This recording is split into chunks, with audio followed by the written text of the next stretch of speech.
માધવરામનો પ્રતાપ છે, જેમને કલમ કરી અને એમાં પાણી સિંચ્યું, પણ આ બીજ તો પેપલું થયું આવ્યું.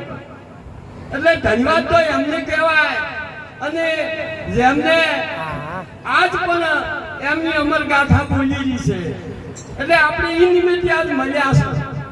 એટલે મહાપુરુષે ખૂબ ખૂબ ધન્યવાદ તો એમને કહેવાય. અને આજની વ્યાસપીઠને દીપાવનાર એવા પરમ પૂજ્ય સંત શિરોમણી, એવા બ્રહ્મનિષ્ઠ બ્રહ્મ ક્ષત્રિય, એવા અખંડ અવિનાશી, એવા સચ્ચિદાનંદ સ્વરૂપ, એવા દેવાંતી દેવ, એવા પરમ ગુરુ પરમાત્મા, એવા માધવદાસ મહારાજ, એવા પરમ વંદનીય, એવા પૂજનીય જેખલા નિવાસી, એવા જોરારામ સાહેબ, એવા આજની વ્યાસપીઠને દીપાવનાર સમગ્ર સદગુરુ આચાર્ય ભગવંતો અને એવી આજની ધર્મસભા, એમાં જિજ્ઞાસુ મુમુક્ષ એવા પરમહંસોને મારા જય ગુરુ મહારાજજી વાલા. મહાપુરુષે તો ઘણું કીધું. સંતની શું ગાથા છે કે સંત સમાગમ, સંત મહિમા અપાર છે, ન જાણે શંકરની શેષ. વેદ પેદ નીતિ નીતિ પોકારે, પણ એવો સુલભ બનાવ્યો સદગુરુનો ઉપદેશ. એવો ગુરુ મહારાજે કહીને હેજમાં બતાવી દીધો આ સંતની મહિમા છે. તારે મહાપુરુષે કીધું છે કે નભીમાં મૂળ અને પવન વેલા, ગાજાય ગુરુ અને ઓભળી સેવા. ઓનો મહિમા આવો છે. પણ કેના માટે? જેને એકતાની વાત હમણાં મારે ભક્તરાજ નોનજીભાઈએ વાત કરી હતી કે પૂરા ગુરુ મિલી આયા મેં તબ જોણું, પૂરા ગુરુ મિલી આયા. પૂરો ગુરુની શું નિશાની? તો કે આપમાં આપ લખાયા.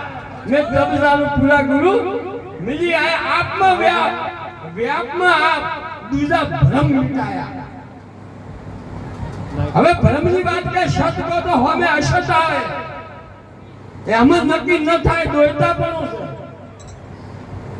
ખૂનાની હોકળે બંધન જ છે અને લોકોની હોકળે બંધન જ છે. આ તો જયદેવે કીધું કે દોયતા પદ દર્શને સળંગ સુતર એક તાર. જયદેવ કે જોની આ તો બોલે બાવનજી બાય, એને સત્ય ન કહી શકે કે અસત્ય ના કહી કે ગમે એટલા હાલરને ગો, પણ છોકરો સ્વાનો ના શું કામ ન. પણ એની માં ખાલી ફેફડે તો હુઈ જાય, પણ ખોલો તો હવે માનો. ખરું ખોટું એક ગામ આવું હતું. એક મહાપુરુષ આયા, હોમૈયું કર્યું, વાદ્ય ગાદ્ય લાયા અને સ્ટેજ ઉપર ફરજ આવી કે મહાપુરુષ તો કહેશે. તો એને પૂછું કે તમે ભગવાનને માનો? બધાને કીધું કે હોય અમે માનો. તો પછી એમ કોઈ કહેવાનું હોય? તમે બધા માનો ને અમારો આમાં કોઈ કહેવાનું આવતું નથી. સ્ટેજ છોડી દીધું. ફેર બીજા દાડે વિચાર કર્યો, ફેર લાયા. તો ફેર બીજા દાડે કીધું કે આપણે એમ કહો કે નથી માનતા. ફેર એ પ્રશ્ન કર્યો કે તમે ભગવાનને માનો? તો સભાએ ના પાડ્યો કે અમે માનતા નથી. તો ના માને એને શું કહેવું કહેવાય? ઈ દાડો ગયો, ત્રીજા દાડે લાયા. તો કે હવે શું કેવું? ગમે તે મહારાજને બોલાવો તો પડશે. તો કે એમ કરો અડધા પાડો, અડધા ના પાડો. પેલે જે કીધું કે ભગવાનને માનો, અડધા કે હોય માન અને અડધા કે ના માનો. તો પેલે કીધું કે મોની લઈ પી વાત તો હાજી. એટલે અમારે હા અમારા સરપંચ કદાચ નાય મોને મોન જોવે. એટલે ખૂબ ખૂબ ધન્યવાદ કહેવાય. મહાપુરુષે કીધું છે કે રૂપમાં અરૂપ દર્શે, સાકરમાં નિરાકાર, દેહમાં દેહાતીત દર્શે. એ દ્રષ્ટિ સદગુરુની જોય.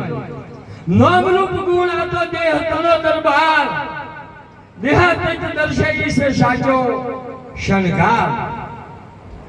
એટલે જે સંયમા પદ છે એ શું છે જો એને